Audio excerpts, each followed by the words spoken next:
Welcome everybody to this video about social innovation. We have the great pleasure of introducing Dr. Victoria Blessing from Steinbeis Europazentrum, who did research in social innovation and conducted a study called New Technologies and Social Innovation. Dear Victoria, could you tell us something about the context in which you did the study and what were the findings of your study? We're really interested to know. Sure, thanks Miriam for the introduction. Yes, so we did indeed do a European research study, and our focus for this study were social innovations with technological and economic relevance. The background for that is that the study was funded by the Ministry of Economic Affairs, Labor and Housing in Baden-Württemberg, a German state in the southwest. And of course, they were really interested in social innovations in relation to technology and economics. Now, what did we find out? We identified 5 themes in detail, where we saw that those 5 themes significantly contributed to the success of these social innovations that we investigated. Those 5 themes were technology, of course, because that was also one of our 2 focuses, communication, cooperation, business models, market, and financing. And in this short presentation, I'll focus on our findings for the first 3, so for technology, communication, and cooperation. What we saw with the technology, what was interesting was that there was a whole spectrum of the use of technology. And with spectrum, I mean, some social innovations are also technological innovations. One example from the study would be Pathfinder. Pathfinder is basically a shoe attachment for people with Parkinson's disease. And one of the phenomena with Parkinson's disease is the so-called freezing of gait, which means that people freeze in their movement and are unable to take the next step. And this is a neurological problem rather than a motorical problem. So what this shoe attachment helps with is doing the next step, because it has a laser inside that shows sort of a line on the floor where you then can step over. And this innovation was invented by Lise Pape, who's a Danish citizen, and she had the idea because her father actually has Parkinson's. And this is an innovation that is a social innovation, but at the same time a technological innovation. But then there were also other innovations who weren't themselves technological by nature, but who were rather using technologies as a support for their social innovation. And they can be used in all the points I mentioned, so communication, cooperation, business models, market, and financing. For example, the internet was used for communication, but also to set up online shops as part of business models. Moving on to the second point, communication. What we saw is that part of that importance of communication is communicating your innovation's value. And that's especially relevant if it's a product that the end users buy directly. So it's a marketing issue in a way as well. And again, looking at an example from the study, that would be the Bäuerliche Erzeugergemeinschaft Schwäbisch Hall. And they're basically a cooperative, and their aim is to save a regional pig breed that was close to extinction. And what they do as a cooperative is they breed, slaughter, and sell meat and the sausages they make from it. But of course, this comes as a higher price point because they also have really high standards in how the pigs are raised and how they live.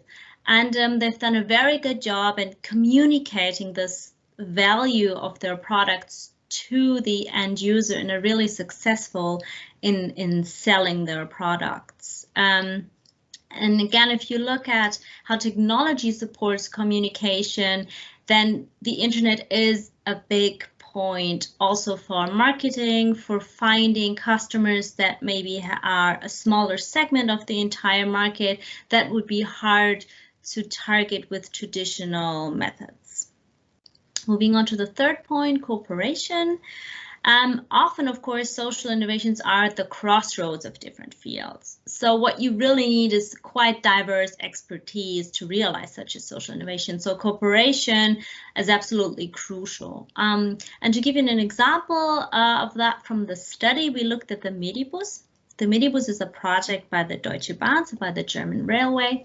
And what they basically did is they took an old bus that was used in normal city traffic and converted it to basically a mobile doctor's office.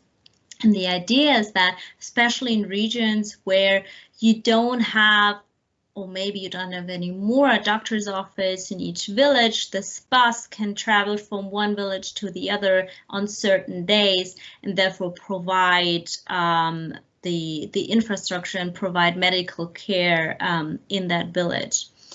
And what was interesting here is that, so basically this is a German railway company. So what they do well and what they know to do is logistics.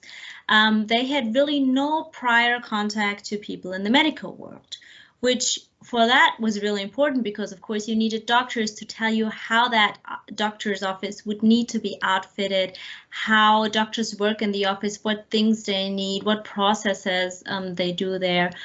So that was one part where cooperation was really crucial to develop the social innovation in such a way that it would be used by doctors in the end. But what's really also interesting and sounds slightly exotic is that they also had someone help them who was an expert in outfitting boats.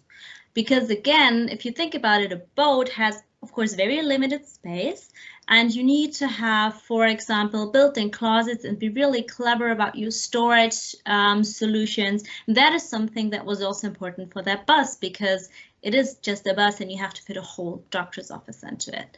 So again, cooperation here was really, really important between the German railway with logistics, the medical professionals, and then the boat outfitting experts that really needed to work together to bring this social innovation to life. And as I mentioned, we had these 5 themes that we looked at, and we saw that this really contributed to the success of social innovations. And then part of the study was also to say, okay, what would we recommend?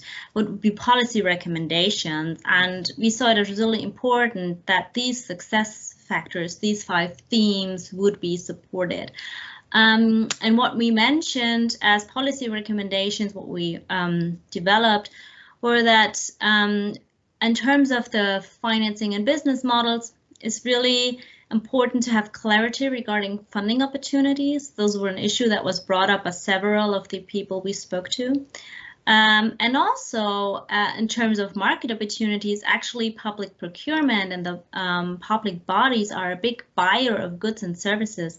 So including social aspects in this procurement procedures could be really powerful. Then if you go more towards the public and also sort of the end user buying products and services, an increased awareness of social issues is crucial. And I already mentioned cooperation as a really important aspect, and they're bringing together stakeholders from different fields should be supported, but also a cooperation specifically, a better cooperation specifically between economic and social organizations, which is often seen as contrasting, which they're not necessarily at all. And for our further work, so regarding the last 2 points in cooperation, what was really interesting, what we found is that often when we talk to those that invented social innovations, and as I said, we try to really look at the whole lifespan and the life history, often they said at really crucial points in the development, so that success they had and that they could continue was due to chance. So because they met the right organization that had complementary competencies, or they knew individuals personally that worked at certain companies.